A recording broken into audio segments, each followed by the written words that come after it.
नमस्कार शेतकरी मित्रांनो पाहुयात कृषी उत्पन्न बाजार समिती अहिल्यानगर म्हणजेच अहमदनगर येथील आजचे म्हणजे दिनांक 2 मार्च 2026चे कांदा बाजार भाव।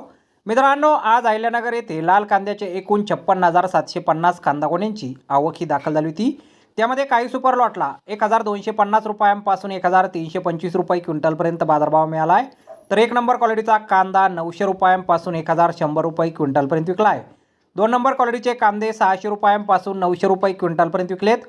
3 नंबर क्वालिटीच्या कांद्याला 350 रुपयांपासून 600 रुपये क्विंटलपर्यंत भाव मिळाला आहे आणि 4 नंबर क्वालिटीचा कांदा 150 रुपयांपासून 350 रुपये क्विंटलपर्यंत आज कृषी उत्पन्न बाजार समिती अहिल्यानगर येथे विकला गेलेला आहे। तर धन्यवाद शेतकरी मित्रांनो, व्हिडिओ शेवटपर्यंत पाहिल्याबद्दल। व्हिडिओ आवडल्यास व्हिडिओला लाईक करा, शेअर करा, चॅनलला सबस्क्राईब करा। पुन्हा भेटू अशाच एका नवीन व्हिडिओमध्ये। जय जवान जय किसान।